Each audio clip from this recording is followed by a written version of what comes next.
भारतीय लड़ाका तैयारे अब पाकिस्तानी सरहद के करीब उड़ान भरेंगे, लेकिन क्यों? एक बड़ी डेवलपमेंट हुई है। आमिर रजा मेरे साथ मौजूद हैं, उनसे बात करते हैं। आमिर भाई, एक बड़ी अहम खबर सामने आई है कि भारतीय लड़ाका तैयारे पाकिस्तानी सरहदों के करीब उड़ान भरेंगे।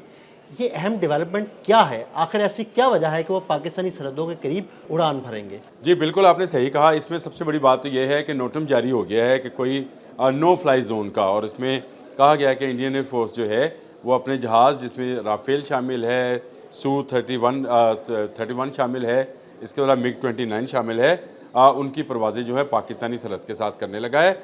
असल में उन्होंने ये कहा है कि ये एक बड़ी मशक है, जो कि 20 और 21 को जनवरी को जो है उनका इनेकाद किया जाएगा। लेकिन आप इस बात को इस तरह से समझें कि भारतीय फ़िज़ाइया डीमोरलाइज थे। जंग मई जो कि 2025 को हुई, और उसमें भारतीय फ़िज़ाइया को अपने 7 से 8 तैयारों का जो है वो बलि देनी पड़ी। यानी वो जो ऑपरेशन संदूर लेकर आए थे, उनका संदूर मिटा दिया गया हमेशा हमेशा के लिए, और उनके तैयारों को गिरा दिया गया, जिनमें 4 राफेल शामिल थे, Su-30 शामिल था, और फिर MiG-29 शामिल था।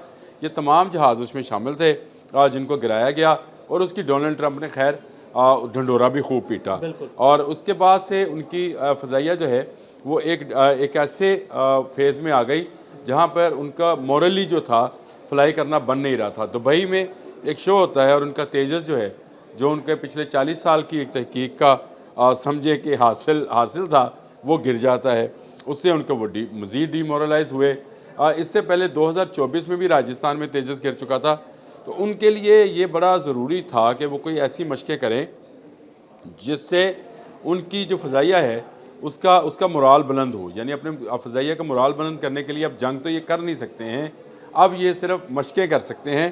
तो उसके लिए उन्होंने जो इलाका चुना वो पाकिस्तान की सरहद के साथ है, और उन्होंने कहा कि जो डर है, जो खौफ है पाकिस्तानी सरहदों के साथ आने का हमारे पायलट्स को, उसको किसी तरीके से निकलना चाहिए। लेकिन ये निकलेगा नहीं। कि देखें, रियल वॉर में और मशक़ों में ज़मीन आसमान का फ़र्क है। इसमें इन मशक़ों में कोई दुश्मन सामने नहीं होता है। कोई दुश्मन का ऐसे जहाज़ जो आपकी कम्युनिकेशंस को जो है वो पकड़ लेते हैं, या ऐसे रडार्स जो आपके रडार्स को जाम कर देते हैं, ऐसे सिस्टम, इलेक्ट्रॉनिक सिस्टम जो हैं जो आपके रडार्स को जाम कर लेते हैं, वो कुछ नहीं होगा। तो सिर्फ आपने एक फोकी फ़्लाइट बढ़नी है, यानी आपने उड़ना है, उड़कर आपने मुख्तलिफ मशक़ें करनी है और चले जाना है। लेकिन असल में जो जंग होती है, जो फ़ज़ाई जंग है, जो कि अब जदीद दुनिया में रह मेरा ख्याल है यही गई है, या मिज़ाइल्स हैं वो भी फ़ज़ा से ही आते हैं, और यहाँ फिर ये जहाज़ हैं जो कि फ़ाइटर प्लेन्स हैं, ये आते हैं। तो इसकी मशक़ें इन्होंने सिर्फ पाकिस्तान की सरहदों के साथ साथ इसलिए रखी ताकि हमारे जो पायलट्स जो कि डीमोरलाइज हो चुके थे, उनका मोराल बुलंद किया जाए, उनका हौसला बढ़ाया जाए।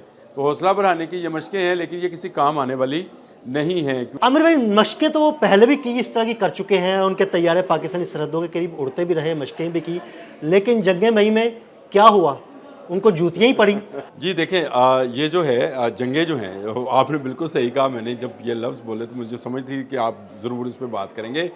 देखें, जंगें जो हैं ये जज्बों से लड़ी जाती हैं। ये जंग जो है, अब जंग जो है अब असले की खेल नहीं है। देखें, वैसे जहाज़ शायद भारत के पास भी होंगे, वैसे ही जहाज़ पाकिस्तान के पास भी होंगे। इसमें फ़र्क क्या था? फ़र्क जज्बे का था। 4.5 जनरेशन का जहाज़ हमारे पास था, जेट एंड सी, और 4.5 जनरेशन का जहाज़ ही उनके पास था, राफेल। गिरा क्या? राफेल। और उससे ज़रा सा कम JF-17 थंडर जो था, ब्लॉक 3 जो था वो था, लेकिन उसने भी सारे जहाज़ गिरा लिए, बल्कि उनका S-400 मार गिराया। देखें, S-400 जैसा इंटरसेप्टर आपके पास सिस्टम था, और वो सिस्टम आपको नहीं बचा सका। फिर आपके पायलट्स जो थे उनकी ऑडियोज़ लीक होती हैं जब वो अपनी गर्लफ्रेंड से बात करते हैं। फिर आपके कम्युनिकेशन सिस्टम को ना सिर्फ हैक कर लिया गया, बल्कि जैम कर दिया गया, आपके रडार जैम कर दिए गए, और एक ऐसी तकनीक की जंग लड़ी गई, यानी एक ऐसी जदीद तकनीक की जंग लड़ी गई जिसमें आपको जब तक मिसाइल जहाज़ के करीब नहीं पहुंच गया, आपको नज़र भी नहीं आया। तो ये वो ब्लाइंड था, हमला था, जो आपके जहाज़ों को ले दे गया, और उसके पुर्जे पूरे कश्मीर में बिखर गए, मुख्तलिफ इलाकों में बिखरे, और असम्बलियों में लोग उसकी तस्वीरें उठाकर, आपकी राज्य असम्बली में हो या प्रोविंशियल असम्बली हो पंजाब की, वहाँ पर वो तस्वीरें जो थी, वो पठानकोट के करीब जो जहाज़ गिरा था उसकी उन्होंने पंजाब असम्बली के अंदर तस्वीर लहराई थी कि ये टेल जो है, और टेल नंबर तो अब बैनुल-अक़वामी वेबसाइट्स ने जारी कर दी कि उनकी टेल नंबर क्या थे जहाज़ों के और वो कैसे गिरे। फिर डोनाल्ड ट्रंप आपका मजाक उड़ाते रहे और हमारे फील्ड मार्शल को फेवरेट फील्ड मार्शल कहते रहे, हमारे वज़ीर आज़म की तारीफ़ करते रहे। और पाकिस्तान की जंगी हिकमत अमली का बैन सबूत ये है कि पाकिस्तान के साथ बहुत सारे ममालिक जो है दफ़ाई मुआहदात करने को तैयार हैं। कुछ ने किया, कुछ कर रहे हैं, कुछ पाकिस्तान के जहाज़ ख़रीद रहे हैं, कुछ पाकिस्तान का असला ख़रीद रहे हैं, और बहुत सारे ममालिक पाकिस्तान की तरफ देख रहे हैं, क्योंकि पाकिस्तान की फ़ौज ने, पाकिस्तान की एयरफोर्स ने अपने से 10 गुना बड़े दुश्मन को जो है मार गिराया। ना सिर्फ मार गिराया बल्कि भगा दिया। भागने वाले जो होते हैं, याद रखें, उनको उनकी मशक़ें बड़ी अच्छी होती हैं। ये मैं सिर्फ इसलिए बता रहा हूँ कि जब कौमों का ज़वाल होता है तो मशक़ों में बड़े तेज़ नज़र आते हैं, लेकिन रियल वॉर में वो बेचारे उस काबिल नहीं रहते हैं।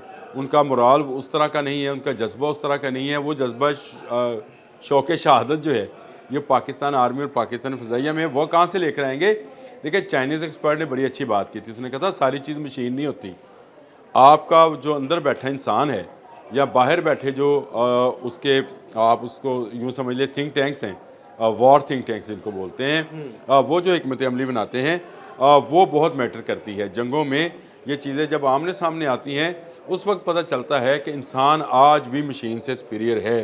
मसलन आपके जो एयर चीफ थे ज़हीर अहमद बाबर, वो कंट्रोल रूम से 1 सेकंड के लिए भी नहीं निकले और वो मौजूद रहे, दिन और रात वहाँ पे मौजूद रहे, निगरानी करते रहे। आपके फील्ड मार्शल जो हैं वो ज़मीनी ऑपरेशन को देखते रहे और फ़ज़ाइया से सारी मालूमात हासिल करते रहे। तो ये 4-5 दिन में आपकी फ़ौज जो है वो गिर गई।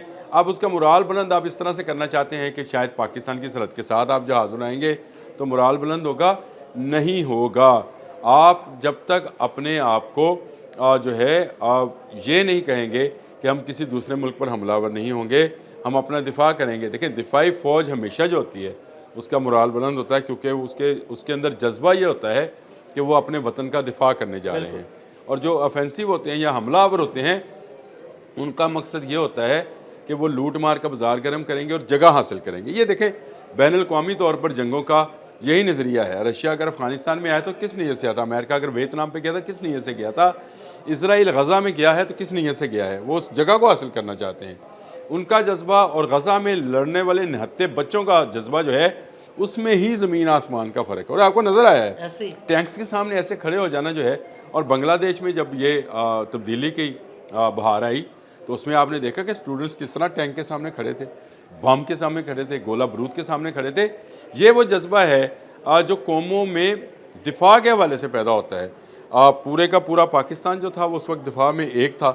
कहीं से आपको कोई ऐसी खबर नहीं आ रही थी जो पाकिस्तान के दिफा के ख़िलाफ़ हो। और भारत में जो है आवाज़ें उठ रही थी कि भारत जो है वो दरअंदाज़ी कर रहा है अपने हमसाया मुल्क के अंदर। तो आप इससे अंदाज़ा कर लें कि आपकी फ़ौज का, आपकी फ़ज़ाइया का मुराल कहाँ पे है। आप एक छोड़ 24 मशक़ें कर लें। मैंने आपको बता दिया कि 2024 में भी तेजस गिरा था। जब ये मशक़ें हुई, टैंक चलाया तो नहर में फंस गया। फिर एक खबर आपने दी थी, अपने उस पर वैसे किया कुछ नहीं था। वो खबर ये थी कि इनके 3 जो हैं कमांडोज़ वो दौरान ट्रेनिंग जो है और दौरान मशक़ जो है वो हलाक हो गए थे। तो आपके जज्बे की और आपकी महारत की तो मिसाल आपकी मशक़ों से ही मिल जाती है। मुझे तो डर ये है कि अब भी आपके जहाज़ जब उड़ेंगे तो पायलट गिरा ना दें। और भाई, कोई अक्लमंद और समझदार पायलट चाहे बाहर से मंगवा कर मशक़ें करा लें, ये अपने पायलट से ना कराएं, क्योंकि मुझे ख़तरा ये है कि ये गिर जाएंगे और गिरने के बाद ये उठने के काबिल भी नहीं रहेंगे। तो भारत को इस हवाले से अपनी सोच में तब्दीली लाना है। उनको ऑफेंसिव भी जहाँ डिफेंसिव हो अपनी फ़ौज को करें कि अपने दिफा करें। कोई मुल्क आपके ऊपर हमलावर नहीं होने वाला, न चीन, न बांग्लादेश, न पाकिस्तान। आप भी ही हमलावर होते हैं, कभी दहशतगर्दी के ज़रिए और कभी आप जो है किसी और नज़रिए के साथ आते हैं। अब तो 2026 जो आ रहा है इसमें एक अमेरिकन थिंक टैंक है, उन्होंने भी ये खबर जारी की कि भारत दोबारा से पर तोल रहा है एक और जंग के लिए। अब ये जंग किस पर मुसल्लत करते हैं? बांग्लादेश पर करते हैं, चीन पर करते हैं, पाकिस्तान पर करते हैं। आपके तमाम हमसाया ममालिक जो हैं अपनी अपनी तैयारी में हैं। और आपने अगर अब किसी की तरफ जो है आंख उठाकर देखा तो आपकी आंखें निकाल ली जाएंगी, चाहे वो आपका मगरबी बॉर्डर है, चाहे आपका शुमाली बॉर्डर है, चाहे आपका मशरकी बॉर्डर है। जी बहुत शुक्रिया आमिर भाई जी। बिल्कुल आमिर रज़ा ने बड़ी तफसील के साथ आपको इन मशकों के बारे में बताया। अदील अहमद और आमिर रज़ा को इजाज़त दीजिएगा। अल्लाह हाफ़िज़।